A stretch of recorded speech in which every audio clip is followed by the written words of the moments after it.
መሰለኝ።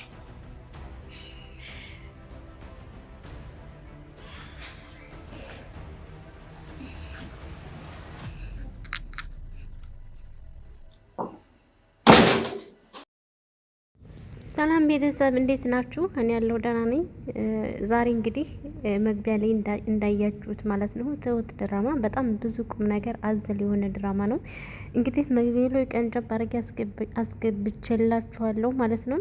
ቲና እንዴት ካሌብን ልትጫወት እንደነበረበት ታውቃላችሁ። ነገር ግን እሱ ስለነቃባት አባቱ ሲለውና ትሁን ስትለው ምንም አላመንም ነበረ። ንብረቱን ለመዝረፍ እንደሆነ እሱን እንደማትወደው እንደማታፈቅረው ስትማግጥ እንደነበረ ሲነግሩት ምንም ማመን አልቻለም፣ መቀበል አልቻለም ነበረ። ነገር ግን እሱ ሌላ እንግዳ ሴት በመምሰል በአይኑ በብረቱ አይቷታል ማለት ነው። እና ከዛ በኋላ ግን ለእሷ ያለው ፍቅር በጣም ቀንሷል። ከቤቱ ሊያባራት እንደሆነ የተለያየ መንገድ እንዳሰበች አባቷን እንዳሰቃየችው ምናምን ነገር ሁሉን ነገር ሲያቅ በራሱ ሴት በመምሰል ሰልሏቸዋል። ከዳኔ ጋር እንዴት ስትባልግ እንደነበረ ብዙ ነገሮችን አባቱ እንዴት ስታሰቃየው እንደነበረ ምናምን አይቶ ተረድቷል ማለት ነው።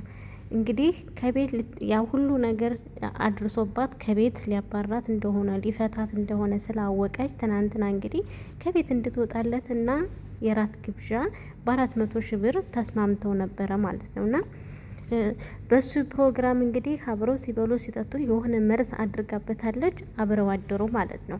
እኔ በዚህ አሁን ትናንትና ቲና ባደረገችው አሁን ታረግዛለች።